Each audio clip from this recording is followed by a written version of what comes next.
akhirnya ya beginilah. Jadi memang keluarga penting sekali memberi contoh teladan dari keluarga sambil mengarahkan. Barangkali itu. Baik, silakan. Ya, kalau dari saya tadi juga ada yang menanyakan yang cita-cita belum jelas, atau dari adik yang perempuan juga mengatakan bagaimana bisa mendidik keluarga. Memang kalau cita-cita kita harus ada, bahwa kita harus jadi manusia yang bermanfaat bagi diri kita, keluarga kita, bangsa, umat. Itu cita-cita tingginya. Tetapi kalau cita-cita jadi dokter juga boleh, silakan. Tadi kan sudah dicontohkan ya. Anda pasti punya. Tapi sekarang ini cita-cita harus tafawuk. Bisa nggak tahun ini Anda mutafawikun, dapat mumtaz semua materinya? Bisa. Tugas Anda itu belajar. Kok bisa nggak mumtaz? Saya heran.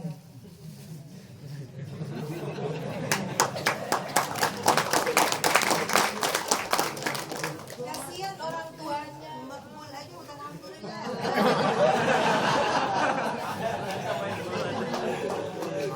Jadi tugas Anda khususnya coba lulus jahit-jahitan. Mana tadi yang ngomong yang tadi terakhir?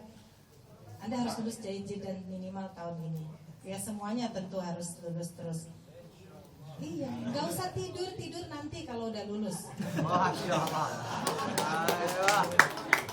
Saya dulu kalau belajar begitu, semua buku dibaca 3 kali setahun sendiri, dan malam ujian semua diulang lagi 1 malam, jadi tidak pernah tidur. Jadi bikin mulakhas sendiri 1 tahun dibaca 3 kali, malam ujian semua dibaca sekali. Dibaca jadi bukan yang hafal, tapi akhirnya jadi nempel, jadi hafal. Jadi saya nggak pernah ikut kursus, tidak pernah ikut majamia atau apa-apa begitu. Kalau dari SMA pun tidak pernah ikut kursus khusus private itu ya. Bimbingan belajar tidak bisa. Percaya diri sendiri, belajar sendiri. Mulai aja dengan meja. Jadi kalau saya belajar betah 8 jam duduk begini dan di meja. Nggak ada istilah belajar tidur, belajar ini, tidak ada. Ya mungkin nggak semuanya bisa begitu ya, tapi diusahakan. Dan kendali diri itu sangat penting. Saya dari umur 14 sudah nggak pernah ngantuk. Ya, ngantuknya waktu tidur. Loh baru udah jam segini ngantuk ya. Tapi kalau udah jam segini, apalagi siang, sore, nggak ada ngantuk, istilah ngantuk. Saya udah lupa ngantuk dari sejak belajar di sini.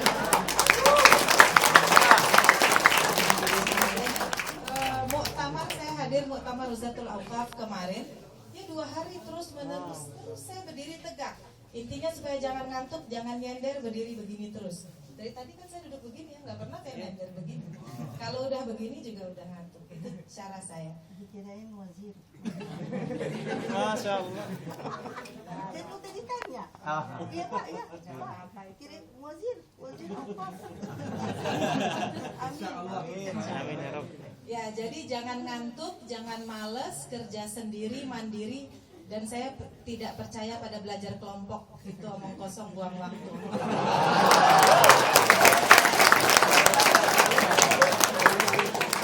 Ya. Terus lainnya, Anda berada di Mesir. Mesir bukan Indonesia. Di sini kelebihannya orang-orang banyak. Etos belajar di sini lebih baik dari Indonesia. Jadi jangan Anda di Mesir bawa budaya Indonesia, etos belajarnya ke sini. Mau meniru-niru orang Arab, asal lulus aja udah baik, jangan begitu. Salah, masih banyak yang bisa dipelajari dari orang Indonesia. Nah, itu tadi ya, etos belajar, nggak ngantuk. Saya dulu kena waktu 3 SMP tinggal di Husein, rumah berdekatan ya, di Syariah Ummul Ghulam. Di Syariah Ummul Ghulam, di Dahr Syarif, itu tahu ya? Masuk ke dalam dikit. Nah, di lingkungan itu saya 2 tahun di sana. Belajar SMP sekolah fil Qal'ah.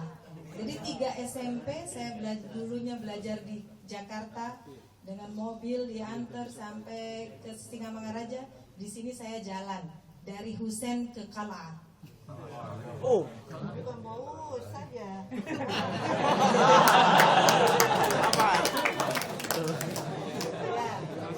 Benar-benar karena belum bisa naik bis. Terus teman saya yang dari Husain itu juga dia bilang dia biasa jalan. Jadi Mintahrul Azhar, Sumasyawarah, Sayyidah Aisyah. apa namanya? Sayyidah Ke Aisyah. Goreja, Sayyidah Aisyah. Goreja ke Lurus itu terus sampai sana Bab Zuwela, terus sampai nanti munculnya udah di Kala. Ya, saya namanya di situ ada Mahad Al-Basatin lil Banat Al-Azhari. Saya di situ SMP-nya.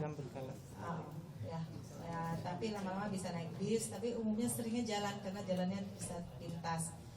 Nggak sampai setengah jam udah jalan, kalau nunggu bis bisa 1 jaman. Nah, jadi itu yang menjadikan saya memang harus berupaya lebih dari orang Mesir sendiri. Terus kalau mengenai keluarga tadi, memang dukungan orang tua penting, dukungan suami lebih penting lagi. Ya, alhamdulillah suami saya istimewa sekali, orang Betawi tapi istimewa sekali. Karena mendukung, dia juga tahu dari sini Indonesia, dari Mesir, oh ini Amani memang lulusan terbaik ya. Jadi ya dia bisa mendukung lah upaya saya didorong untuk belajar. Lalu dia ngalah, saya yang PNS, dia tidak seperti itu. Dan itu ada ya dukungan keluarga, alhamdulillah kuat sekali. Jadi menjadikan saya juga langkah saya makin mantap. Dengan tentu ada kesepakatan-kesepakatan. Karena kita juga 10 tahun, kalau suami saya 12 tahun di Mesir. Jadi juga wajar kalau kita berpandangan di Indonesia juga harus mengabdi atau membalas budi Al-Azhar. Anda juga harus balas budi Al-Azhar. Caranya terserah apapun Anda. Alhamdulillah kalau suami saya mengatakan kalau ceramah untuk agama dan untuk bahasa Arab jangan terima mukabil. Uang kemana? Itu cara saya dan suami saya mengabdi kepada Al-Azhar. Kemudian jadi saya nyetir sampai ke Serang, Bekasi, kemana yang undang, udah terima kasih, nggak apa-apa, saya ini bahasa Arab dan agama tidak perlu. Tapi sesekali ada yang ngasih, nggak maksa juga boleh. Terus yang kedua, bahwa saya sudah mendirikan Madrasah Al-Azhar Asy-Syarif minal ibtidaiyah, i'dadiyah ila tsanawiyah, tutabaq al-manahij al-azhariyah. Ya, min ma fi madrasah ma fi ma'had ila al-an, sudah 12 tahun berdiri. Alhamdulillah tutabaq al-manhaj al-azhari. Saya mendidik lulusan dari Al-Azhar ini ada 6 orang datang ke Indonesia. Saya syariah juga, lulusnya syariah dan syariah, tapi ada usuluddin, tetapi di Jakarta dijadikan guru, langsung masuk juga pendidikan guru. Alhamdulillah mereka mendirikan Al-Azhar. Jadi kiprah kita banyak sekali dan ditunggu di Indonesia, banyak sekali peluang. Kalau masalah hal yang dari Mesir harus diambil, saya lihat tadi ya, saya melahirkan anak pertama di sini, jadi saya lihat bagaimana bayi diurus, ya. Kok ketawa? Ngurus bayi. Ya, jadi maksudnya dari nenek saya itu, anak nggak boleh ngompol, nggak boleh. Jadi anak saya dari umur 1,5 bulan sudah tidak ngompol. Caranya nanti kita buka kursus. Tanya nenek-nenek yang di sini bagaimana. Ya, jadi di sini banyak cara, jadi mendidikan, mengajarkan kebersihan diri, kemudian supaya teratur, supaya bisa mandiri, itu semua dari didikan di rumah. Makanannya juga itu semuanya saya pakai cara di sini. Yang laki-laki, yang perempuan silahkan bagaimana di rumah-rumah yang tertutup ini mereka mendidik anaknya seperti apa. Tanya baik-baik supaya belajar dibawa ke Indonesia yang baik, jangan yang tidak. Anak saya 3, alhamdulillah tetap cara di Mesir itu saya terapkan di sana. Jadi banyak sekali yang harus diketahui. Jadi sayang buang-buang waktu, apalagi tidur. jangan tidur 6 jam kebanyakan. Ya Pak, saya kira itu tentu juga banyak yang bisa disampaikan, tapi silakan pengalamannya dikembangkan masing-masing. Terima kasih. Kita minta pendapat Pak Alwi. Nampaknya pertanyaan yang berkaitan dengan belajar ke barat itu Pak, yang nampaknya selama ini ada salah paham, ataukah seperti apa Pak? Tadi ada yang bertanya, kenapa mesti ke barat? Kenapa kita sumber Islam itu kan di sini ya? Kenapa mesti ke barat? Kita ke barat nggak belajar Islam. Kita ke barat belajar sejarah, metodologi, lalu kita belajar gimana pendapat-pendapat orientalis terhadap Islam. Kita belajar itu, buku-buku mereka kita baca. Lalu fondasi yang ada sama kita bisa gunakan untuk mengoreksi. Kita belajar aja, kita terima, biasa ada diskusi di kelas. Nah, tapi nanti sampai ke Indonesia kita bisa menjelaskan pandangan-pandangan yang tidak sesuai dengan ajaran yang Islam yang kita terima di Al-Azhar. Jadi belajar ke barat itu kita meluaskan wawasan kita. Tidak benar bahwa orang barat itu moralnya bejat. Banyak orang barat yang moralnya juga tinggi. Saya kasih contoh ya. Di Indonesia sekarang narkoba itu ancaman bagi tiap rumah. Ada Ibu Risman itu ya, Profesor Eli Risman ya, itu kalau memberikan penjelasan tentang ancaman terhadap keluarga dari narkotika dan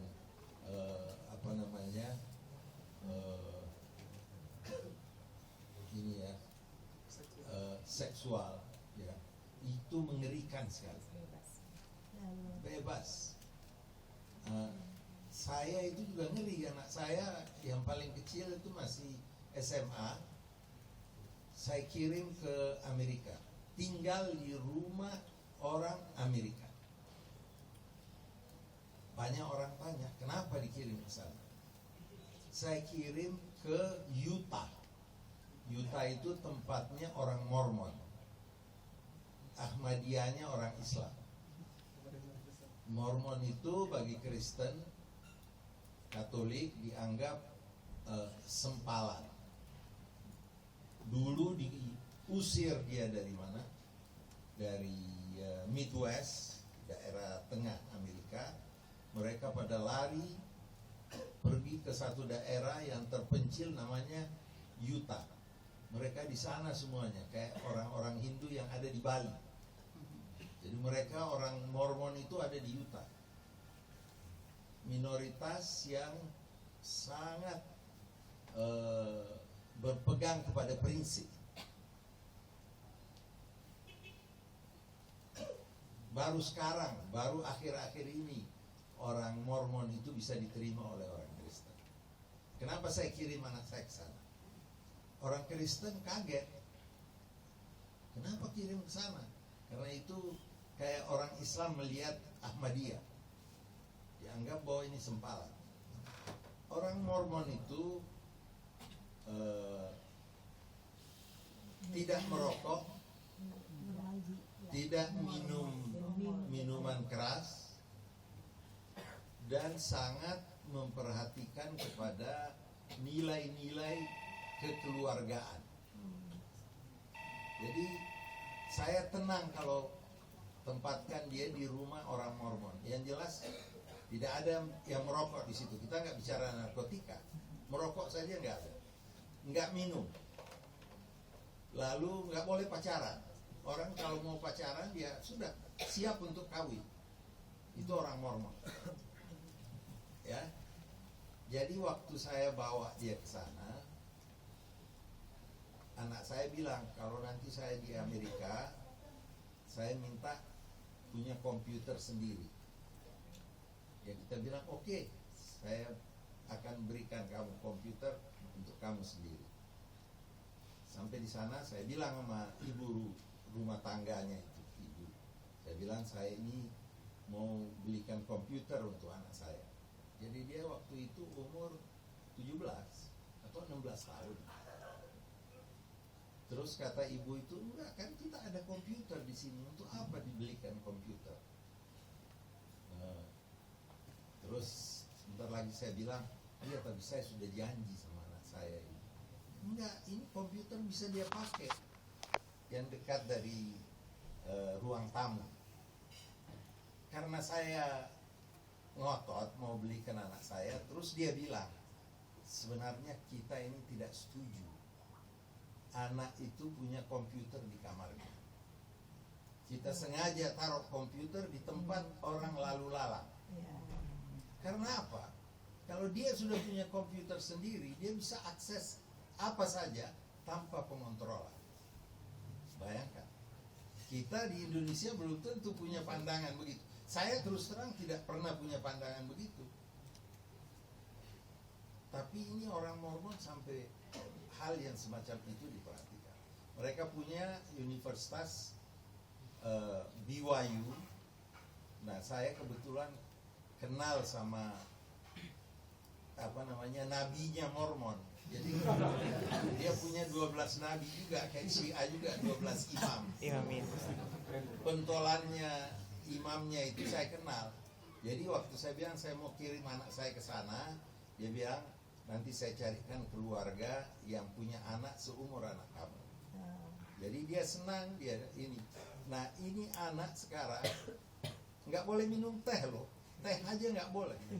Ya, jadi waktu saya pergi, ini jadi cerita ya, apa intermezzo. Waktu saya pergi sama ibunya berkunjung ke tempat dia, saya undanglah keluarga. Dia anaknya 8. Ya model zaman dulu orang tua-tua kita banyak anak. Karena nggak boleh nggak boleh KB nggak boleh. Tuh. Jadi 8 anak keluarga, saya dengan anak saya Sami, bertiga kita, jadi kita ada di meja besar itu. Anak saya ini tahu bahwa saya ini anak habis syai. Kita di sini syai. Jadi anak saya itu terus bisik, Pak, ini malam nggak boleh teh ini Pak. Ini orang-orang nggak ada yang minum teh di sini. Jadi orang Mormon itu teh nggak ada. Teh, apalagi minuman keras, merokok, apa. Nah, BYU itu salah satu universitas yang cukup baik rankingnya, dan kalau ada yang mau sekolah di situ, saya kenal sama nabinya. Jadi insya Allah bisa asal angkanya harus bagus. Jadi di situ dia menerima mahasiswa yang angkanya bagus dan termurah di Amerika. Kalau sekolah-sekolah lain di Amerika itu di atas 10.000 sampai 15.000, ada yang 40.000, di situ hanya 4.000. Jadi anak saya 3 tahun di situ. Nah, setelah 3 tahun, saya bilang, you mau masuk BYU di universitas itu karena dia dapat beasiswa. Dia bilang, Pak, udah cukup 3 tahun sama orang Mormon. Dari pesantren ya. Oh, iya. Tapi alhamdulillah ini anak besar dalam pendidikan yang sama juga sama Islam. Baik, ya. Ya artinya menghormati orang tua, dan yang paling parah di Indonesia ini bagaimana menjaga anak ini dari narkotika. Kalau merokok aja Banyak orang bilang ya sudahlah nggak apa-apa kalau merokok. Narkotika ini yang sangat ini, dan komputer yang bisa akses kemana-mana. Anak yang masih umur di bawah sebelum universitas sangat rentan untuk dia otaknya rusak kalau sampai punya akses ke sana. Nah, jadi Barat tidak semuanya jelek.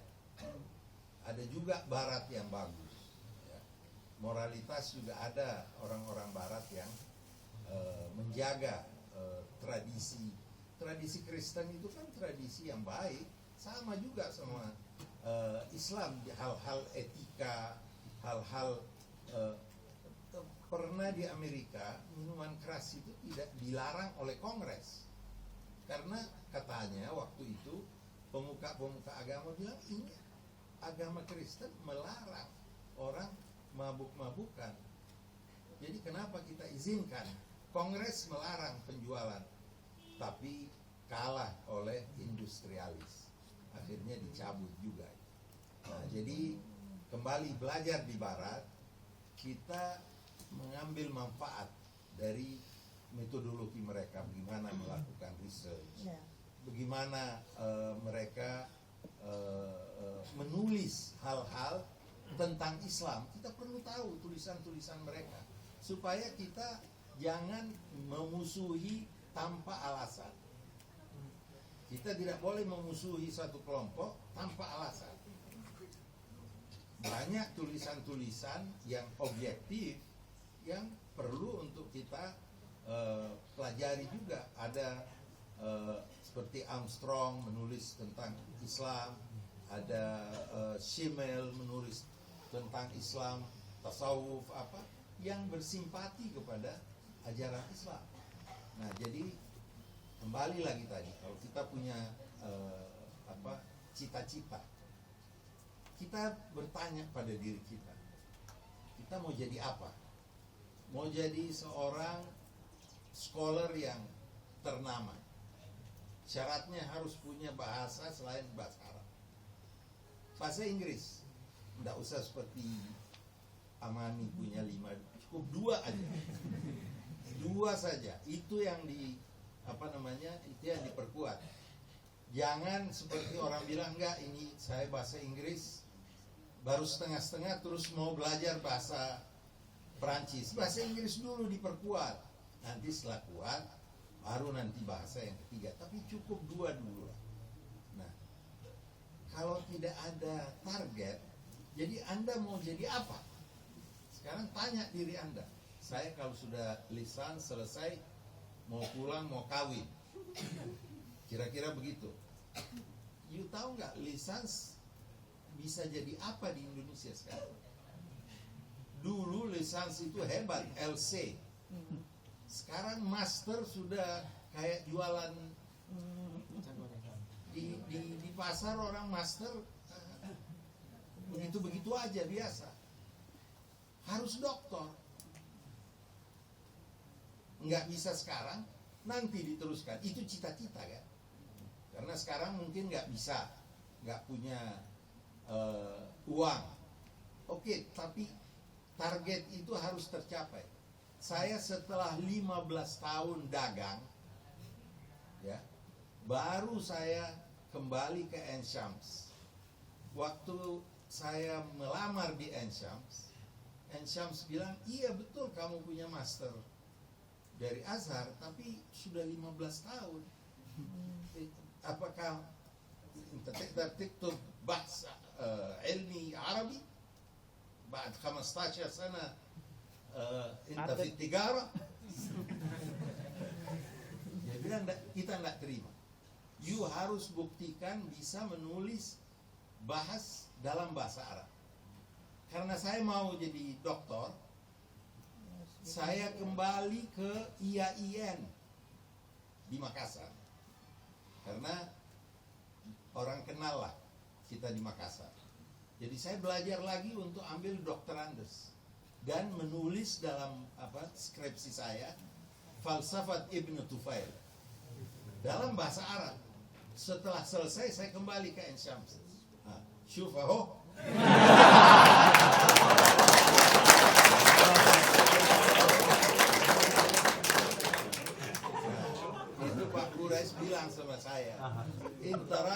tak masyakil.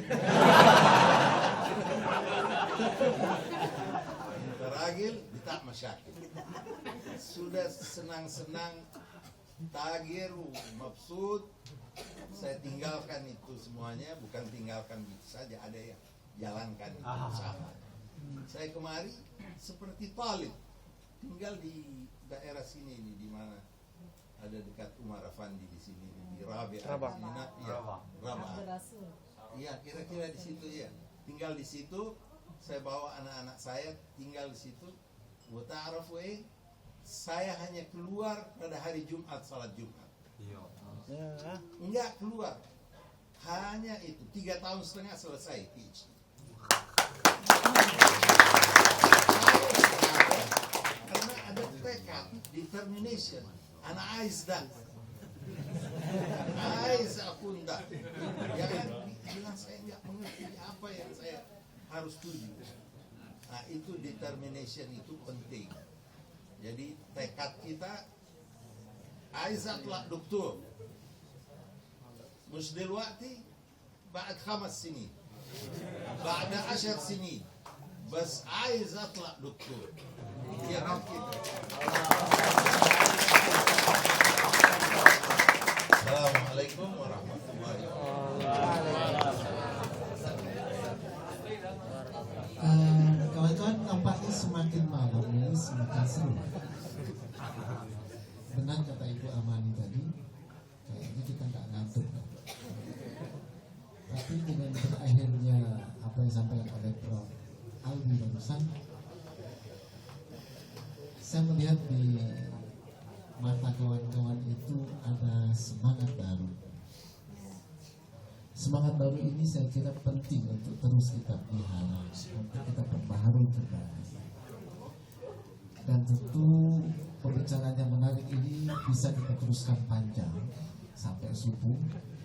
Tapi kalau kemudian kita panjangkan, kita zalim sama guru-guru kita, karena besok pagi Prof. Alwi sudah harus terbang ke Aman, dan itu juga setelah itu balik lagi ke Kairo, setelah itu berangkat lagi ke negara antah berantah yang lain yang kita tidak tahu, sehingga nampaknya Prof. Alwi akan terus terbang ke berbagai tempat-tempat yang lain karena banyak tugas yang menanti beliau. Tetapi satu hal yang penting kita harus gali adalah semangat beliau yang luar biasa dan semangat dari guru-guru kita ini yang luar biasa yang harus kita ikuti. Oleh karena itu, kalau tadi Prof. Amani mengatakan bahwa rasanya nggak pernah ngantuk ya Prof ya. Kalau di Kairo teman-teman ini sering ngantuk, sehingga subuhnya itu mungkin tanya berapa. Tapi mulai hari ini kita berazam untuk berubah. Saya teringat katanya bahwa al-makhdatu, kebangkitan sebuah bangsa itu adalah dia ittifa'ul fikri, bangkitnya cara berpikir kita. Dan tidak ada cara lain kecuali kita untuk bangkit. Dan ada satu hal yang ingin saya ingatkan, yang selalu kita nyanyikan: bangunlah jiwanya, bangunlah badannya untuk Indonesia Raya. Assalamualaikum.